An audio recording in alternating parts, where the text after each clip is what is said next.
Qulture is brought to you in part thanks to the Miriam Aaron Rowland Canadian Content Fund, helping Vermont PBS increase its commitment to Canadian and cross-border programming. There's so much going on in Montreal. There is a great artistic scene. Very avant-garde. What if art ruled the world? It really creates an energy in the city. Sugar Sammy! I don't think anybody else is doing weekly vaudeville shows. People need to know more about the great things that are happening here in the city. Qulture. Qulture. Qulture. Culture. We have a lot more Francophone content this year, I'm seeing, which is cool. Sometimes I'm, looking at the questions and thinking like, how is it possible that this year is the first year that we have a best sushi category? That's crazy. Yeah, Cult Montreal is a monthly publication, and we are a daily website. Cult Montreal, meaning of course culture, not religious cults. We've occasionally had to answer that question. We are the only cultural publication in town that is strictly covering local culture and local events in English. Our online readership is about 90,000 unique visitors per month, which is not bad for an Anglophone publication in the city. And we started printing a couple of months in, 10,000 copies once a month. Roughly 15% of our readership is actually Francophone. People in Montreal are increasingly bilingual, so people are able to read across the linguistic barriers, which is great. The Best of Montreal issue is one of the most sought after issues of the publication every year, for sure. Oh, wait. And it's everything from best dressed, Piqué Souban. Piqué Souban. He dressed as like an old man from the 70s. Best politician, slimiest politician. Best fancy bar, number three. We have tons of food categories. Of course, all the arts and culture categories too. William Shatner is someone everyone knows is from Montreal, so sometimes people, it's just like a reflex, like actor. Who's the Montreal actor? William Shatner. And once again, Sugar Sammy has won the Best Comedian category, like he did last year. One of the things that sets Sugar Sammy apart from other stand-up comedians on the local scene is that he does shows in English and French. So that's a bit of a first. He's someone who's become kind of a stand-up comedy star in Quebec.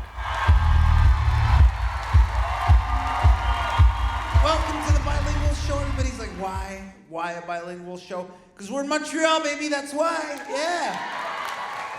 It's become a reflex with certain people to overprotect the French language at this moment. We're starting to hear them, right? En français, s'il vous plaît. Hey, en français, s'il vous plaît. I was out with some friends. I was like, hey guys, we're gonna have a great time tonight. Someone comes in, en français, s'il vous plaît. I was like, mais monsieur, on est en Floride. Hi, how are you? Good, how are you? You're a bilingual comic. Why did you decide to take that approach in your comedy, and how unique is it in stand-up? Well, I decided to take that approach because nobody else had, And I feel like for me, the reason why I did it is because it was the way I was living every day anyway. I have as many Anglophone friends as Francophone friends. So I thought to myself, why don't I take all this material and I just build a big show around it? Because it's something that connects with the people here. It's something that people love. Well, it's rare to find a comedian that can speak perfectly or fluent in French and in English, so to have that in one show is pretty special. Well, we've never seen English and French done now. It was flawless. They'll speak both languages, they'll listen to both languages. It's part of being a Montrealer. I feel like the audience is always 50-50, and there are a lot of bilingual people. I adapt depending on where the laughs are coming from. You tour with the show throughout Quebec. So how are you received in small towns?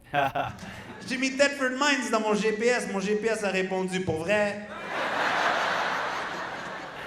Most of the small towns are amazing. Like, they've never seen that kind of comedy coming from that kind of point of view before, I'm not gonna mess with the Greeks. You guys are already mad at me. Yeah, the Indians, we kicked you out of Park X. You get out! You go to Chamonix! A visible minority in a Francophone majority that considers itself a linguistic minority within a North American framework. Yeah. They were like, wow, okay, this is an interesting point of view. Like, we've never seen that, and we should we should see more diversity within comedy and within culture. It's really nice to just be able to let go and laugh at things that normally you wouldn't really be allowed to laugh at.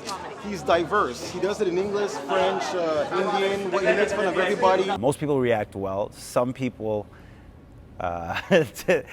take the jokes a little seriously, but that's but that's a minority. I got a death threat in Sherbrooke. I'm going back. I'm doing a show there again. I still love Sherbrooke. It's still one of my favorite cities to go play in, and I like going a little further. I like going where other guys haven't gone, So I like doing that. I like exploiting the taboos because it's fun to play with fire. Thanks, guys. Thanks for being a good sport. Thank you. And does it get me in trouble? Definitely. Yeah, it gets me in trouble all the time, Just doing stand-up or any art form that sparks up conversations for me is good. On the Spirit of Rock, Chaume, 97.7 in Montreal.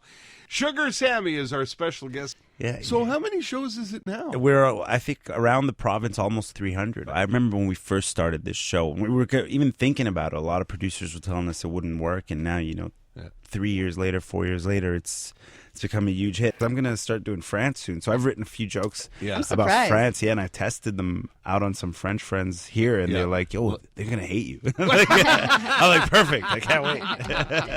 There is a heavier push lately about political correctness. It kills comedy, That's what I think. Yeah. You'd have to filter yourself all the time going, could I say this? I feel the best comedy is when you say whatever you feel and then apologize later. But isn't that what comedy is supposed to do? Yeah. That's what comedy is supposed to do, no? That's what Segala does, isn't it? It's true. Look, this! Guys, it's just an earring. We didn't leave India to come here so that you can look like a criminal. What I love about my character is he's probably the most flawed character that you'll see. I will not let my son look like an idiot. He's trying his best to become a better man. Dad, this might not be what you do. This might not be part of your culture. But cultures evolve, okay? This earring might not be much, but it defines who I am and what I want to be. My own man. Take it off! So we address a lot of these things through comedy, and I think that's a good way to go. Yeah. All right, 3, 2, 1. There's no budget for the clapper, huh? So, Lorraine, if you want to take it away. Okay. So yeah, as for the Best of Montreal, #1 comedian once again. Yeah. You're in the Best Actor category as well. Now that's a surprise. No? Yeah, listen, it was my first experience as an actor, So where did I place? I don't remember the exact number. It's in the top 10. Top 10? Who else is in there? I'm pretty sure that you're either right before or right after William Shatner. I'm out. This interview's over. This is over. Hey, thanks so much.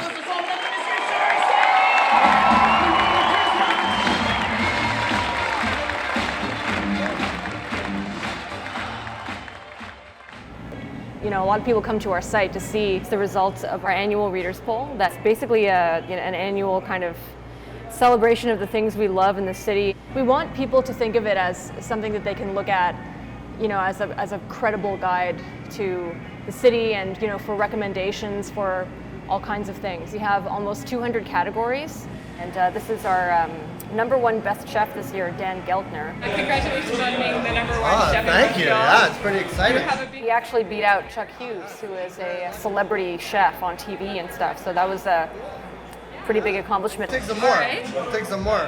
And give them to my mom. The businesses and restaurants really appreciate it because it's just something that they can be proud of. Best gallery. Oh, well, the first one. You win. And A Shop, they were voted the #2 best graffiti crew this year.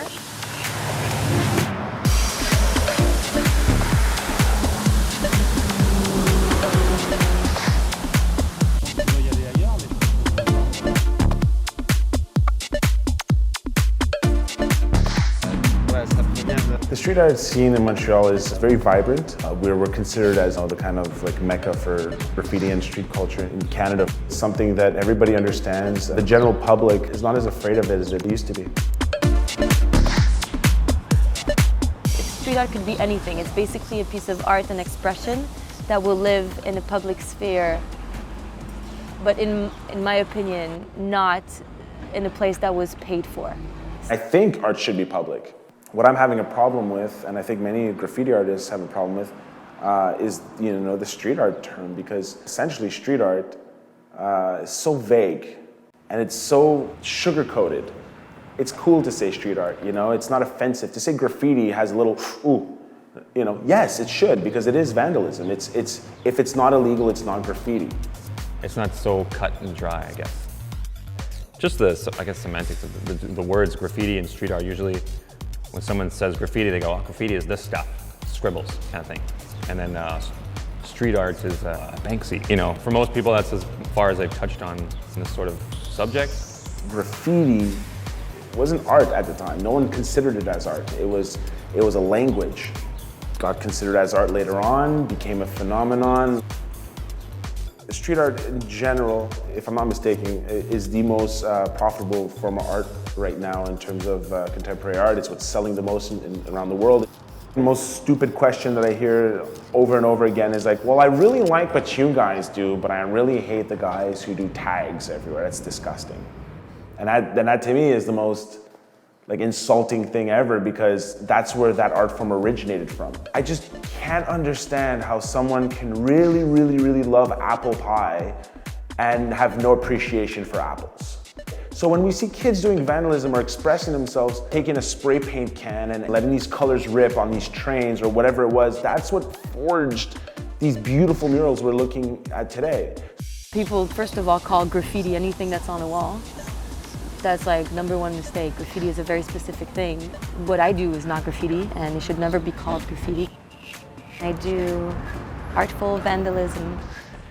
There really is two worlds in a way when it comes to public art, because this is basically public art.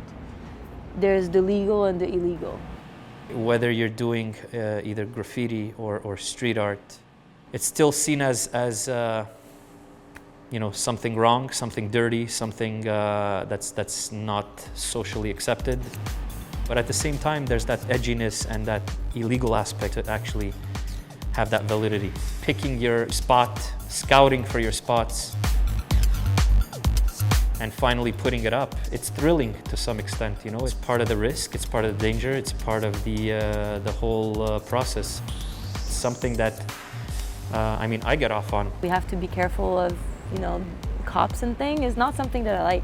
No, a lot of people think that I do what I do because of the adrenaline of the whole, running from cops. And no, I should be running from cops because I'm putting art out there. I think it's silly.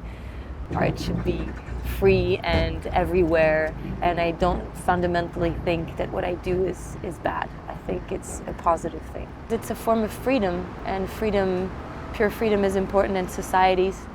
Where a lot of graffiti is just kind of saying your name or putting saying I'm here kind of thing. The idea of seeing artists like Obey and Banksy, people that are more socially conscious with their messages, that was something I wanted to participate in. Earth Crusher is a caricature of the 1% kind of greedy businessman. He's the body of a man, but the head of a machine with no discernible empathy. And Earth Crusher kind of took off, and it was something that was more interesting, and it forced me to learn more about what I was commenting on to keep it relevant.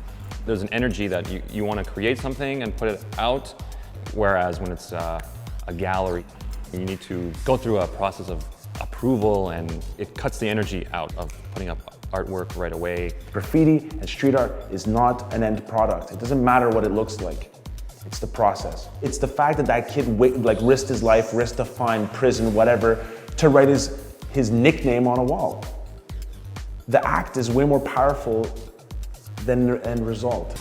I've been caught before. They pressed charges on us, and we had to pay some stiff fines. I need to make a living now. I'm making a living as an artist, so I'm doing 90% legal work. Just like rap one day became mainstream the same way skateboarding became mainstream, that's what happened to graffiti. And unfortunately, anybody can paint a wall. The idea behind A-Shop was essentially to have a solid organization that represents street artists and graffiti artists in Montreal to create a bridge between corporate clients, between municipalities, and the artists. My business sells contemporary art. It's artwork that has that graffiti flavor naturally because all of us have a graffiti background. We've painted hundreds of murals in the last couple of years. The Our Lady of Grace mural in NDG put us on the map.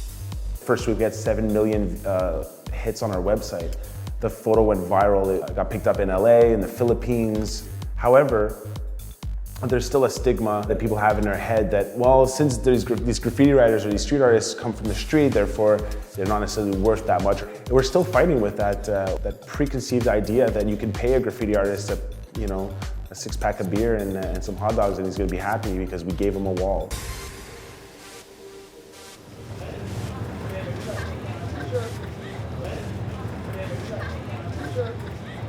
There is a great scene, a great artistic scene and a great street art scene in Montreal, particularly with the Mural Festival.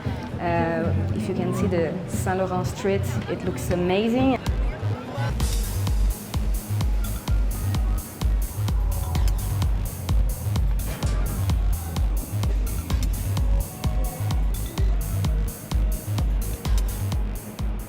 Mural Fest is doing some good things. They're getting big names from out of town, and it's good to educate people about being accepting of public art. I think it's because I'm painting murals for a living. It's something that can benefit anyone who's in that kind of business, and showing building owners that letting artists express themselves is a good thing. It's driving attention to the talent that we have here. It's allowing other phenomenal artists from around the world to discover Montreal and come work with us and contribute to the culture here. It gives artists, it gives people a chance to express themselves on a wider scale. It's a form of an art that's engaging, that lets people think and maybe also involve themselves in the conversation. I really want my work to be relevant, so and I'd like to put a lot of thought into my work. So just hearing people talk or getting a conversation is valuable to me. I put a hand with scissors cutting the tree down. That seems to be the most popular aspect of the piece. This is the biggest single wall I've painted by myself before, so it turned out just as I wanted, pretty much. I'm happy to see where this will take me or what this might, open up. Hopefully, being able to paint more work like this. We have amazing artists here. We have a lot of really good artists, and a lot of people have been doing this for a very long time. And it's just now that street art is becoming very popular and everybody kind of wants to see and know, and they're doing those weird tours. It's becoming a little annoying, very honestly. Like, I can't wait till it's not cool anymore, and the people that are just doing it because it's cool will stop doing it, and then people who just do it because they want to do it continue. Like, I'm waiting for that time. It is too trendy already. It's disgusting. It already is that. It's an abomination of fake artists and washed out studio artists that never made it, and young kids who are jumping to guns too much. But we have to embrace it. You can't do anything about it.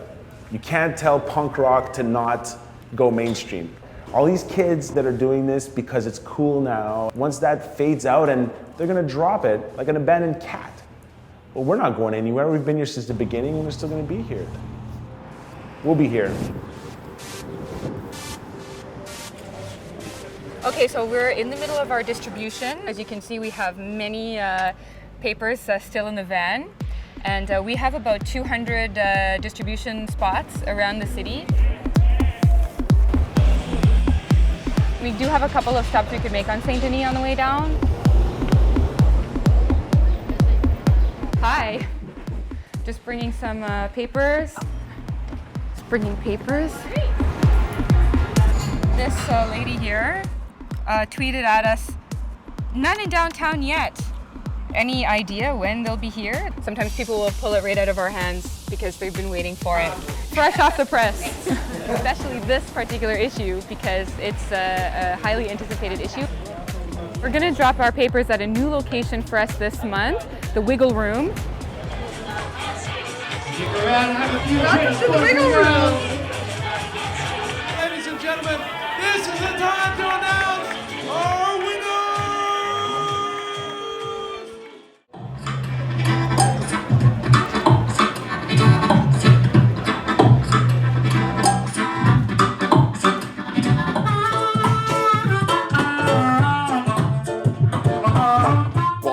word vaudeville comes from the French expression vaudeville, which means voice of the city. And our vaudeville variety show is a weekly vaudeville talent competition. And so we have all kinds of things. We have clowns. We have magicians. I put a spell on you. Thank you. Ladies and gentlemen, I get my kicks doing extraordinary things with ordinary objects. So, I thought I would begin with some ropes. All right. I am the Love Doctor, a patron saint to the faintly tainted. Dear Love Doctor, where is the best place in Montreal to take a Tinder date? Welcome to the Wiggle Room. Did you catch that Vermont PBS? We have contortionists, we have knife throwers and all kinds of stuff. And they're fun. I mean, there's stuff you don't see anymore, and it's too bad. There's all these fantastic performers and artists in the city, and they just don't have a place. Ladies and gentlemen, so of course, this is the vaudeville variety show. I would be surprised to find this entertainment anywhere else, I have to say. I think we have a real niche, you know? I don't think anybody else is doing weekly vaudeville shows. Audience votes for their 2 favorite acts. And your very favorite contestant will walk away with a grand total of $100. You would definitely see some burlesque. So tonight you're gonna see Ruby. Ruby Rhapsody! We're not about selling sex. These are shows. They're theatrical. These girls spend hours and hours and hours building acts and building costumes and building outfits and rehearsing, and they are sexy, but they're designed to tease. And we get a bigger reaction from one girl taking off a glove here than you get in a strip club from half a dozen girls walking around naked. I always try to have a story in my acts. It's very important to connect with the public. And this, I usually see it in a lot of performers where beautiful costumes, beautiful makeup, but there's no engagement. And that is, for me, that's the biggest mistake that we can find in burlesque. What do you think the public, the misconception is about burlesque? I think that it's sexist. That's what I get very often. So that's the biggest misconception, I think, because I think that it's very feminist. There's one thing that I heard once, and it really made me happy. You're the definition of a woman.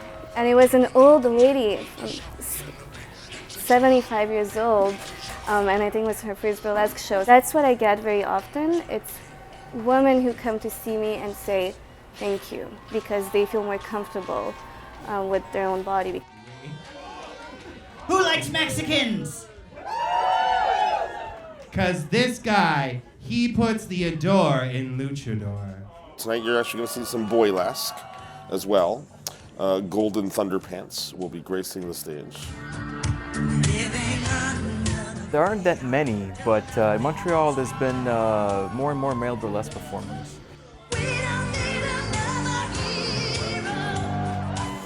My God, what's not to like? You just get on stage and you have a bunch of people screaming at you while you take off your clothes. It's fun. You hear the cheer, your heart's racing, you just go at it, you know?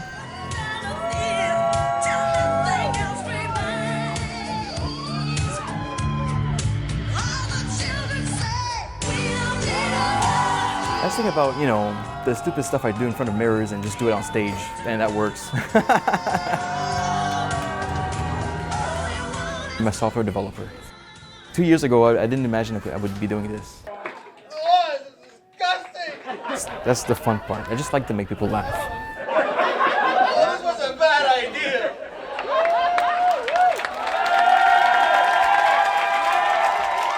I have to be honest, I voted for the Bunheads. The Bunheads were great. They were so hilarious. I like the versatility, I like the style that they bring, and of course they actually have ballet skills.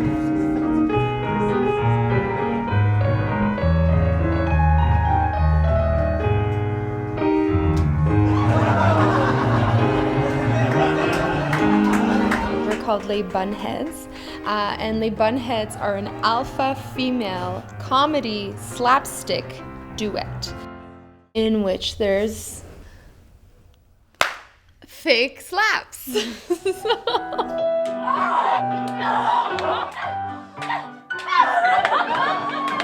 Clowning specifically in Montreal, there aren't that many venues that actually welcome it or that clowns feel that they have a space to perform.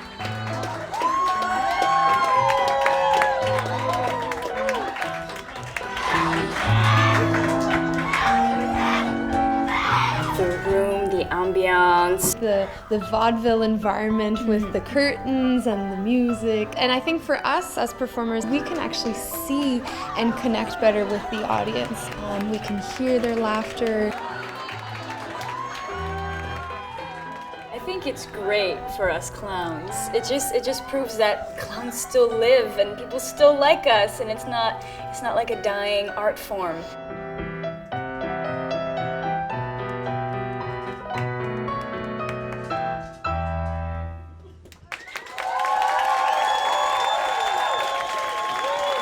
At the end, the intensity of the applause, if there's whistles, those are usually good indicators of how much people have enjoyed the piece or not. Yeah. But we're still nervous because, you watch other numbers and you think, well, they're really talented, so we don't stand a chance,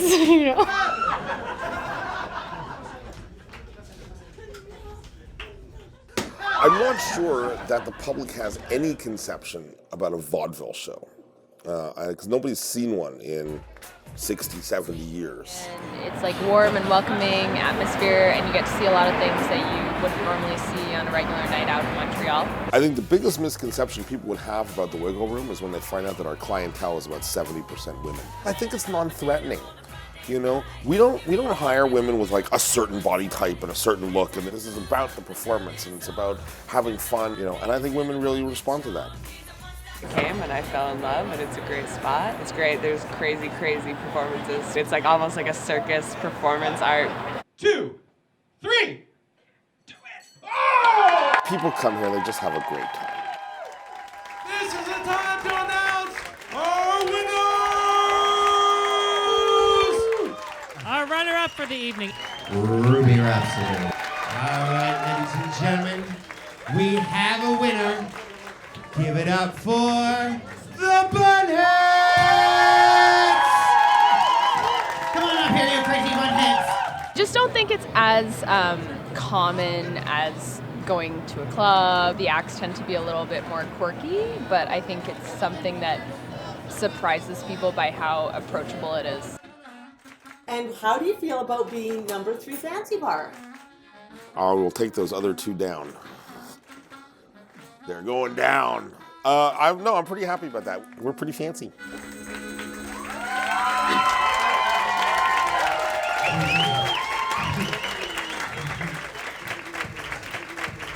Merci beaucoup. Otra.